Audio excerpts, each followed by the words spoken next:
What the fuck did I just watch? And I told y'all none of the shit that happened in the last episode was gonna come up in this one. See, they messing with us. This is why we don't trust you fraudulent, duplicitous producers. The fact that they don't even acknowledge what happened previously is why we all on the fence and we all trying to question do we even follow one Rick and Morty? Like, I keep saying our Rick and Morty, like, do we even have one? We don't trust you. We don't trust you. Now, we usually don't see Beth and Morty spend quality time together, so I came up with a little theory, right? Last episode, Morty broke it off with Planet Tina, and it hurt him. He was crying, right? The only person that was there to comfort him was his mother. She came in, she hugged him. I believe that brought us into this episode, right? Even after he cussed her out over the girl, she was the only one that was there, right? For my fellas out there, females gonna come and go. Understand that if you have a great mom, she always gonna be there. But back to the show. I believe because of that moment, that little moment where Morty was just vulnerable and didn't have anybody else, I believe in the wake of it all, they made a date to go see a movie, to go spend time together. That's how we got to this episode. That's how we got here. See, with these sneaky producers, we have to live off the little breadcrumbs that they leave us. Like that's what we gotta live off of. We have to piece all those together to get theories, and I'm pretty sure they get a kick out of it. Now I could be wrong, but I'm not. You are. Just know that. You always wrong. I'm not. Unless you on my side, then you always right. Come on now. Now while Beth is getting out of her work clothes and getting ready to go to this movie, Morty's walking around her office and he stumbles upon, it's kind of... Now I'm not comfortable telling you what it is, what it does, or what this disgusting child does with it, so I'm gonna let them do it. What's this thing in the middle of the room with the hole in the end? That's a breeding mount. The nurses use it to collect reproductive material. Yeah, that. They set this nigga Morty up with the look of it, the sound.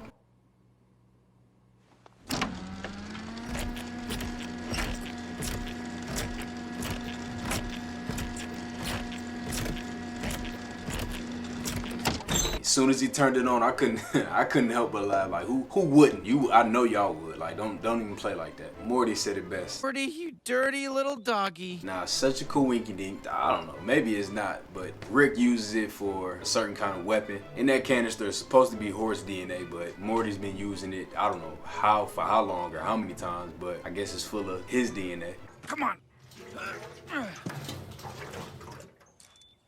And because of the fact that Morty's just a liar and can't own up to it, now we got monster Morty DNA just roaming the earth. Just look at this thing. You know exactly what that is behind him. That's what they unleashed into the world. That's what the whole world is up against, right? It was already weird. I will tell you, this is funny, but it was already weird. It only gets weirder when they shoot one and... Mr. Sanchez! The president is very eager to speak with you!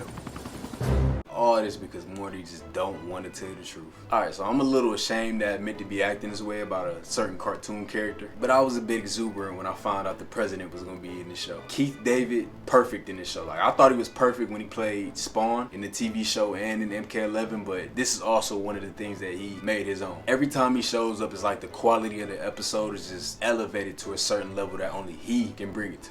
But while Rick and Morty, they out in the world trying to figure out how to stop this, Beth and Summer, they're also trying to get to the bottom of this in the president's warm room, just getting on his nerves. As you should know, him and Rick, they have a history of having a cantankerous relationship. Beth is his daughter, so it's only fitting that she takes over his place while he's absent. So her and the president up in there is just going back and forth. They trying to conjure up ideas to put an end to this. I was gonna say pandemic, but I'm gonna refrain from using that. I feel like that is very insensitive to the people that are really going through this pandemic that we're having right now, and all the people that have lost loved ones or even lost their lives. My apologies. I'm gonna take a step back from that one. But the best idea they come up with is to use the thing that male DNA is attracted to, female DNA, or in other words, eggs. Now Summer, she comes up with the idea. First, she offered to help Rick and Morty by going on an adventure. The president shot that down. He said nothing but male troops in the field. First red flag. She conjures up the idea. They shoot it down at first. A male says the same thing. They go along with it. I hate to see this because I know it happens a lot. I'm not talking about in the show, I'm talking about in real life, especially in corporate America. I'm pretty sure in every corner of the world this happens more times than it should. It shouldn't happen.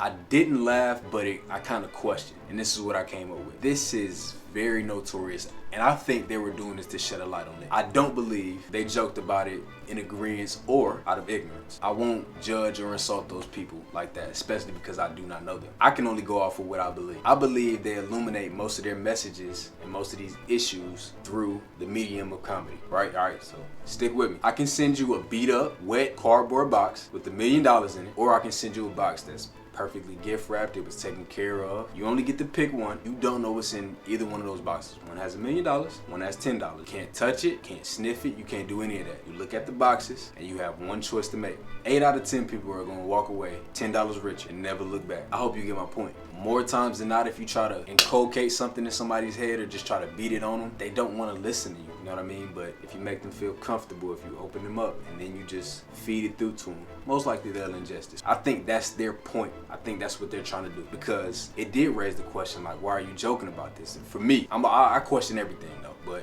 it's starting to get the ball rolling on, okay, you know that this is an issue. Exactly. That's what I want to applaud. This show is stupid as hell. They don't know that it's Morty's DNA, but why would you use Summer's eggs? All these women in the world, you decide to use hers. I don't know how old Summer is, but I believe she's still underage. Why would y'all do that? Why? Morty's DNA, all of them are the same, but as a whole, they're funny. They're just doing stupid stuff. They're just doing crazy stuff. They got more personality than I thought they would have. Not all of them. It's too many of them to have personality or to even give them names, but 2 of them get names. The head honcho. Wait, can we say that in 2021? At the apex of PC culture? You know what? I'm not even gonna say that, because I do not know where that phrase comes from. I don't know the origins. I don't want to offend anybody. Don't know what you're saying. It shouldn't be coming out your mouth. So practice what I preach. The big dog, the top dog. That's what she is. She has a personality. She's the only one that speaks. And then Morty befriends one. That sounds disgusting. I mean, if you really think about what I just said, but kind of like he forgot where they came from. But back to the shot caller.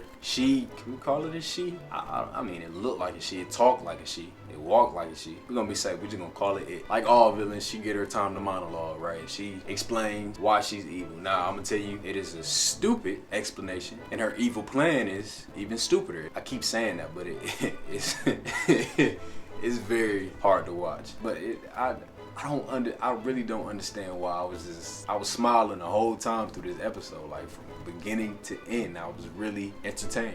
It was funny. I was amused. It blames Morty for all of the DNA and all her brothers and sisters that were just wasted. Now that she has the tools and the wit to help her and her brethren, she's gonna use the horse machine. They stole the horse machine, man.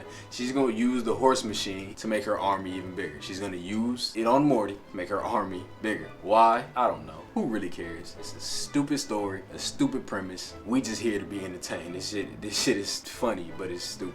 It is as stupid as it gets. This is what you watch Rick and Morty for. I would like to say that this is Rick and Morty at his best, especially when it got the president in the building. Don't let me forget, the one that Morty saved, bro, I was weak. I could not catch my breath. I was wheezing after that. I got a good ab workout after I saw it. The one that he saved ended up saving everybody else. In the end, he saved the world, right? Just to go motherfucking rogue. I guess he just couldn't go against his nature. If you haven't seen this, you really won't believe what I say next. Morty and Summer have a baby, a giant space baby, a gargantuan incest infant. That's what I'm calling it now. I trademark that. That's mine. This is probably the best episode.